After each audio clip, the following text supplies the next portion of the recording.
Bom dia. Como dá para ver, a gente é o grupo 5, a gente vai falar sobre registros públicos imobiliários. Meu nome é Gabriel, ela é Heloísa. Para a gente começar a nossa abordagem, a gente tem que começar falando sobre o registro, a aquisição da propriedade pelo registro, sobre o viés do direito comparado. Com o direito comparado eu quero dizer o direito da tradição franco-germânica, no caso. E pela tradição francesa, em princípio, o registro ele é adquirido, ou melhor, a propriedade é adquirida tão logo pela confecção do contrato. Então, o contrato já tem eficácia real perante a aquisição do imóvel. No direito brasileiro não ocorre esse tipo de coisa, porque o contrato ele só cria uma relação obrigacional entre as partes. O outro ramo do direito, o ramo germânico, ele estabelece também que o contrato só cria uma relação obrigacional e que é necessário, é imprescindível que se faça o registro. No entanto, esse registro no direito alemão tem presunção absoluta, o que não ocorre no direito brasileiro, no qual esse registro tem uma presunção relativa, o que significa que, por via de regra, admite prova em contrário. A exceção é no caso do registro feito pelo sistema Torrens, que admite a presunção absoluta do registro por esse sistema. A gente chega agora numa diferença conceitual, né, entre registro e averbação. O registro e a averbação são dois atos administrativos.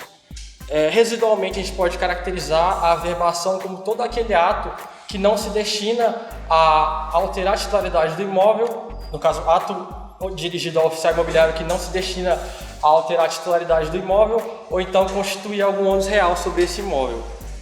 Exemplos desse tipo de atos, a gente tem os atos que alteram a qualificação do proprietário ou então algum detalhe que não remete à essência do imóvel. Além disso, também diz respeito a detalhes que cancelam ônus ou gravames feitos sobre esse imóvel. Então a gente já chega numa outra pergunta. Quem pode solicitar o registro e a averbação?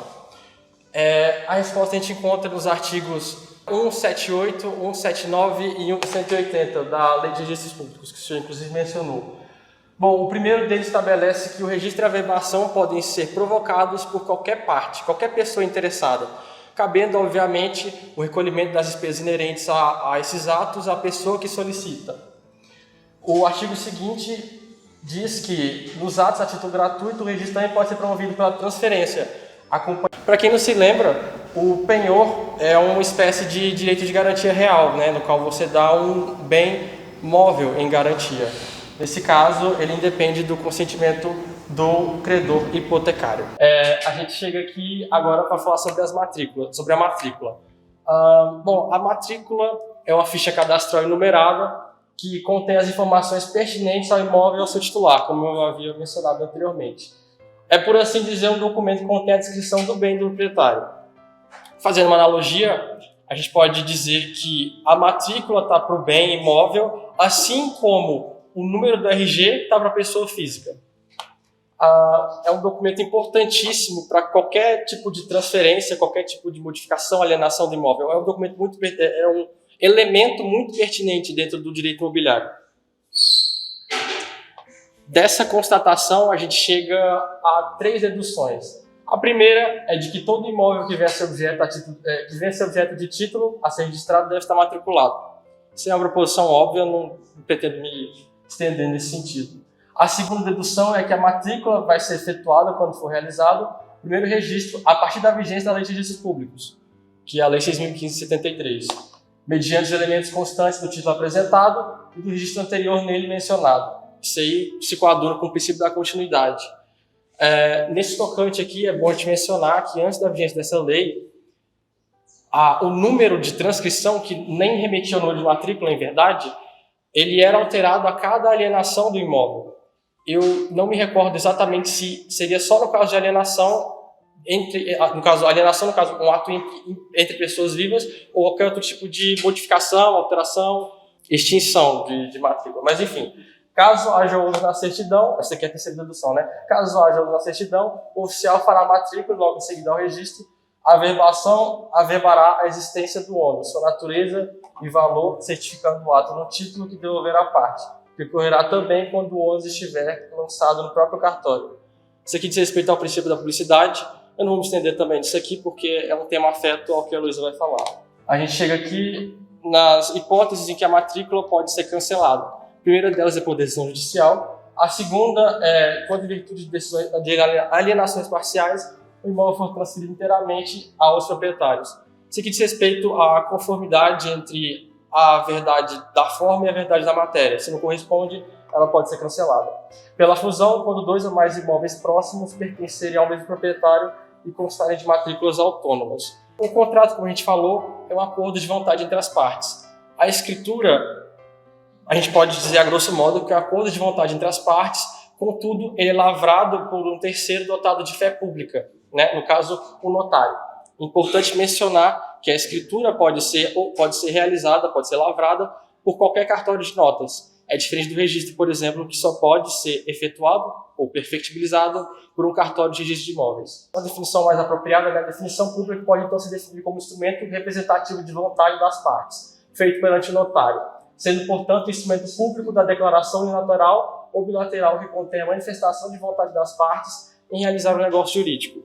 Um ponto interessante quanto a isso é que, justamente por ter o notário, a gente exime o conteúdo particular inerente ao contrato. Então, é um mecanismo que traz muito mais segurança jurídica ao ordenamento e, por isso, é um requisito necessário, pelo artigo 108 do Código Civil, ao registro de imóveis que excedam ao valor de 30 salários mínimos. O pressupõe aqui, eu vou ler só para ficar mais claro. Não dispõe da lei em contrário, a escritura pública é essencial à validade de negócios jurídicos que visem a constituição, transferência, modificação ou renúncia de direitos reais sobre imóveis de valor superior a 30 vezes o maior salário mínimo vigente no país. Tem uma exceção e eu já abordo ela no slide seguinte. A exceção a que eu me refiro é o caso dos financiamentos imobiliários, que está disposto no artigo 38 da Lei 9.514 de 1997. E ele dispõe que os atos e contratos referidos nesta lei, ou resultantes da sua aplicação, mesmo aqueles que visem a constituição, transferência, modificação e renúncia de direitos reais sobre imóveis, poderão ser celebrados por escritura pública ou por instrumento particular com efeito de escritura pública. Aí aparece a figura do instrumento particular, que remete justamente à figura dos contratos, né? Interessante que a escritura e o registro, por sua vez, eles vêm justamente para acabar com aquela figura do contrato de gaveta, né, quando ele surge, mas infelizmente ainda é uma realidade muito tangente no nosso país, né? A gente chega agora na prenotação. A prenotação é o ato que dá início ao registro, né? Ela, portanto, consiste na apresentação de um título, a escritura pública, o contrato de financiamento, para registro no cartório de imóveis. Ou seja, é o protocolo do título que se deseja registrar na matrícula do imóvel e, portanto, o marco inicial do processo registral, que se exaure em regra com a inscrição definitiva. Vamos lembrar que o artigo 1245 do Código Civil estabelece que a propriedade entre vivos só se transfere mediante o registro do título translativo. Esse é o início desse processo. Então, sobre esse aspecto, o Código Civil assinala, além do registro, que eu mencionei agora há pouco, no artigo anterior, ele assinala que a data do registro para os efeitos legais é a data da prenotação do título no protocolo, ainda que efetuado posteriormente. Assim, a gente conclui que se o procedimento registral culminar no registro de uma aquisição imobiliária, considerar-se-á que o imóvel foi adquirido desde a data do protocolo, independentemente da data do registro efetivo.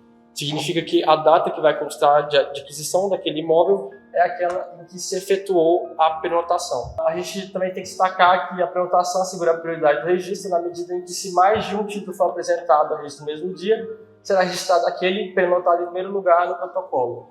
Isso diz respeito ao princípio da prioridade, que a Heloísa vai abordar daqui a pouco, e está no artigo 191 da Lei de Registros Públicos.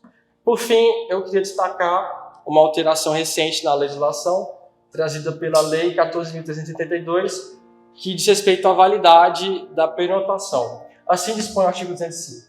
Cessarão automaticamente os efeitos da prenotação se decorridos 20 dias da data de seu lançamento no protocolo. O título não tiver sido registrado por omissão do interessado em atender às exigências legais. Anteriormente, esse prazo era de 30 dias, né? O prazo para o interessado proceder ao registro durante a prenotação. No entanto, essa lei mudou esse prazo para 20 dias, que é contado, a propósito, em dias úteis, o que não era mencionado antes dessa alteração legislativa. A Lei 6.015 de 1973 é a lei que dispõe sobre o registro público e toma outras providências. Ela vai falar sobre o registro civil de pessoas naturais, o registro civil de pessoas jurídicas, o registro de títulos e documentos e o registro de imóveis. A Lei 6.015, ela também, em seu artigo 173, ela vai dispor que há 5 livros obrigatórios no registro de imóveis. São eles: o livro número 1, que é o do protocolo. Ele serve para anotação de todos os títulos apresentados diariamente. Ele é basicamente a porta de entrada pela qual devem passar todos os títulos registráveis. O livro número 2, que é o registro geral, ele é destinado à matrícula e ao registro dos títulos, além de outros atos. E é nesse livro que se pratica o ato que transfere o domínio dos imóveis. E o livro número 3 é o registro auxiliar, que será destinado ao registro dos atos sendo atribuídos ao registro de imóveis por disposição legal, e aqueles que não dizem respeito diretamente a imóvel matriculado. E o livro número 4, que é o indicador real. Ele será o repositório de todos os imóveis que figurarem nos demais livros, devendo conter sua identificação, referência aos números de ordem dos outros livros e anotações necessárias. E, por último, o livro número 5, que é o indicador pessoal, dividindo alfabeticamente. Será o repositório dos nomes de todas as pessoas que, individual ou coletivamente, ativa ou passivamente, direta ou indiretamente, figurarem nos demais livros, fazendo referência aos respectivos números de ordem. Agora, os princípios registrais. O primeiro deles, como o próprio nome já diz, é o princípio da publicidade, e ele tem como principal objetivo dar publicidade a alguns fatos que constam no acervo registral. O segundo é o princípio da força probante. Ele diz basicamente que a presunção relativa do direito de propriedade da pessoa cujo nome esteja registrado na certidão de matrícula. Ou seja, quem tem direito é a pessoa que o nome está registrado na certidão de matrícula. O princípio da legalidade, ele diz que o oficial do registro de imóveis ele deve verificar se o título que lhe foi apresentado preenche os requisitos legais. No entanto, não é ele que é responsável por definir se há vícios de consentimento. E o princípio da territorialidade, que vai falar, como ele já disse anteriormente, que a escritura pública ela pode ser lavrada no cartório de notas de qualquer localidade, mas o registro ele só vai poder ser efetuado no registro de imóveis onde está situado o imóvel. O princípio da continuidade vai falar que somente se admite o registro de um título se a pessoa que nele aparece como alienante for a mesma que figura no registro com o seu proprietário. O princípio da prioridade, que vai falar que a prenotação ela vai assegurar a prioridade do registro. E o princípio da especialidade, que compete ao oficial do cartório exigir que nas escrituras públicas, nos instrumentos particulares e nos atos judiciais, as partes indiquem com precisão os característicos, as confrontações e a localização dos imóveis, mencionando os nomes dos confrontantes e ainda, quando se tratar de terreno, se fica do lado par ou ímpar do logradouro, em que quadra e a que distância métrica da edificação ou da esquina mais próxima, exigindo dos interessados certidão do registro imobiliário. Isso consta no artigo 225 da Lei de Registros Públicos. E o último dos princípios, o princípio da instância, que vai falar que todo procedimento de registro ele vai ter início apenas com a solicitação, com o pedido da pessoa interessada. Bom, essa aqui era a melhor parte que o nosso colega Hércules ia falar, dizia respeito ao desmembramento, remembramento e efeitos da posse no registro imobiliário.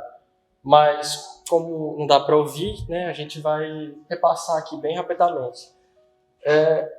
O conceito de desmembramento está na Lei 6.766 de 1979, que é a Lei de Parcelamento do Solo. E no parágrafo 2º do artigo 2º, ele estabelece que a subdivisão de gleba em lotes destinados à edificação, com aproveitamento do sistema viário existente, desde que não implique na abertura de novas vias e logradouros públicos, nem prolongamento, modificação ou ampliação dos já existentes. Isso aí é o conceito de desmembramento.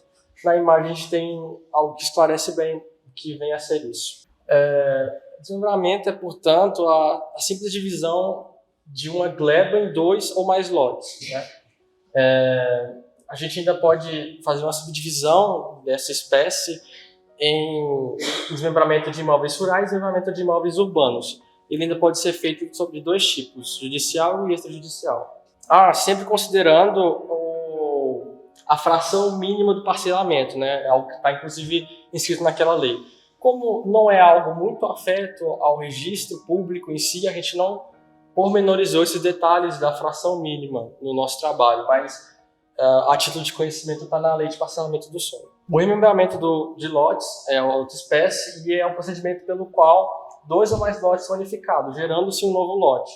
Aí a gente tem um exemplo, 2 lotes com matrículas diferentes se formam sobre uma nova matrícula.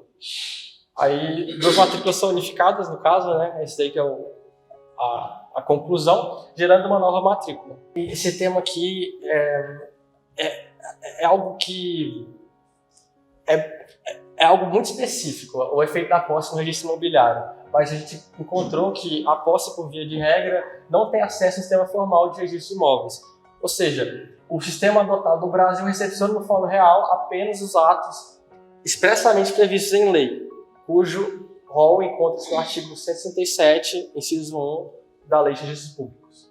Esse rol, contudo, ele é exemplificativo, como a gente apresentou, porque esse rol é exemplificativo porque o legislador muitas vezes não contempla todas as possibilidades de obrigatoriedade do registro em lei posterior. Então, a gente chega a outra proposição que, quando se trata de averbação, o rol de situações jurídicas passíveis de publicização é aberto, existindo a possibilidade de inscrição de outras ocorrências que, por qualquer outro modo, alterem o registro. Isso aí está previsto no artigo 246 da Lei de Registros Públicos. A gente vai ter 2 situações previstas em lei para registro de posse na matrícula do imóvel. Nos casos de emissão de posse em processo de desapropriação e de legitimação de posse em processo de regularização fundiária. No caso da desapropriação, inicialmente ele adotou na lei, o legislador adotou na lei 9.785 de 99, que o registro de emissão de posse só poderia ser executado quando houvesse deferido em ação de apropriação para a implantação de loteamento popular. Só que, com a emissão do ente administrativo na posse do imóvel, ainda que o processo esteja em curso e não tenha sentença transferida da propriedade, já se viabilizaria a ocupação da gleba, visando a sua urbanização e posterior titulação das famílias beneficiadas pelo programa, através do contrato de cessão de posse passiva de registro da matrícula do imóvel. Posteriormente, a Lei 11.977, de 2009, ampliou a possibilidade de registrar a posse a que o poder público for emitido em qualquer ação de desapropriação, independentemente da finalidade.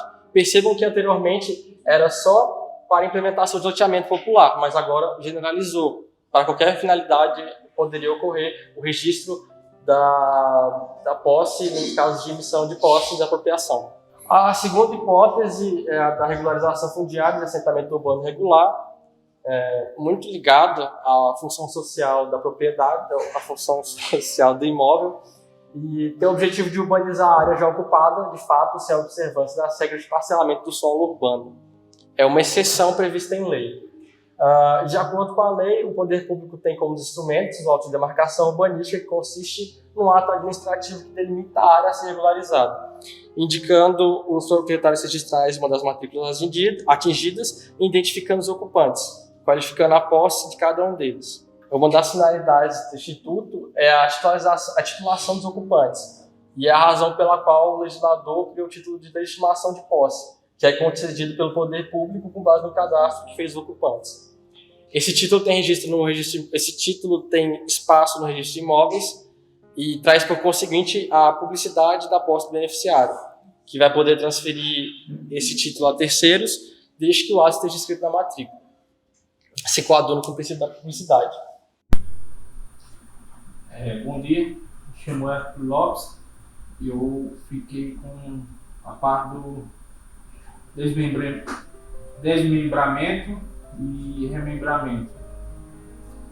Ou seja, o desmembramento é simples divisão de uma gleba em 2 ou mais lotes.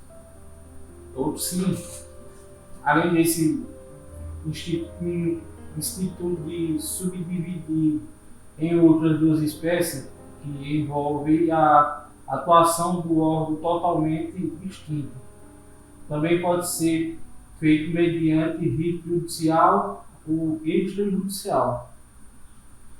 No desmembramento, eu posso dividir em quantas partes eu puder, igual ao loteamento. Aí, diferente do loteamento, o desmembramento ele pode ser usado como uma estratégia de venda, dividindo um terreno grande em pequenas áreas. Quando eu vou poder fazer o desmembramento, tenho que verificar na prefeitura o tamanho mínimo do lote na região. Esse processo ele só pode ser solicitado em áreas que já possuem acesso a vias existentes, diferente do loteamento, pois o loteamento prevê a abertura de ruas. Como é feito o desmembramento? Após a verificação, para verificar os requisitos exigidos pela prefeitura do seu município, o proprietário ele precisa abrir uma solicitação e levar a documentação exigida. Já o desmembramento, o remembramento, ele é um lote, procedimento através de 2 lotes. São 2 lotes que são unificados, gerando um novo lote, ou seja, 2 matrículas são unificadas, gerando uma nova. Os efeitos da posse no registro imobiliário. A posse, via de regra, não tem acesso ao sistema formal de registro de imóvel. O sistema adotado pelo Brasil recepciona no fólio real apenas os atos expressamente previstos em lei, cujo rol encontra-se no artigo 167, inciso 1 da Lei de Registro Público. Esse rol, contudo, não contempla todas as hipóteses de atos de registro, sendo certo que o legislador muitas vezes prevê a obrigatoriedade de registro em lei posterior, mas não se preocupa em atualizar o citado dispositivo, como ocorreu com a renúncia do artigo 1275, inciso 3 do Código Civil. De outro lado, quando se trata de averbação, o rol de situações jurídicas passíveis de publicação por publicização é aberto, existindo a possibilidade de inscrição de outra ocorrência que por qualquer modo alterem o registro, conforme previsto no artigo 246 da Lei de Registro Público. Apenas em 2 situações há previsões expressas de registro da posse na matrícula do imóvel. Nos casos de emissão de posse em processo de desapropriação e de legitimação de posse em processo de regulação fundiária. No que diz respeito à desapropriação, inicialmente o legislador autorizou, através da Lei 9.785 de 1999, o registro da emissão de posse, como deferida em ação de desapropriação para a implementação do loteamento popular. Com a emissão de ente administrativo na posse do imóvel, ainda que o processo esteja em curso e não tenha sentença transferindo a propriedade, já se viabiliza a ocupação da gleba visando a sua urbanização e posterior titulação da família beneficiada pelo programa, através de contrato de cessão de posse, passivo de registro na matrícula do imóvel.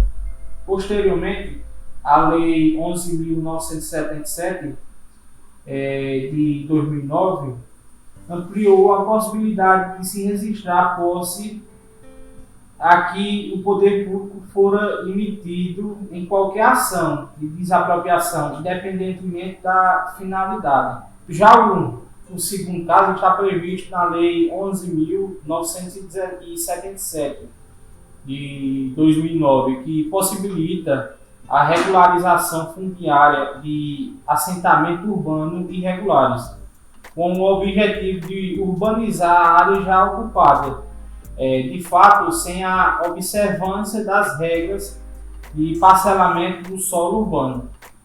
De acordo com a citada lei, o poder público tem como um dos instrumentos o auto da demarcação urbanística, que consiste em ato administrativo que delimita a área a ser regularizada. Indica o proprietário registrais das matrículas atingidas e identifica os ocupantes, qualificando a posse de cada um deles. Uma das finalidades da regularização fundiária é a titulação dos ocupantes, razão pela qual o legislador criou o título de legitimação de posse a ser concedida pelo poder público, com base no cadastro que fez os ocupantes.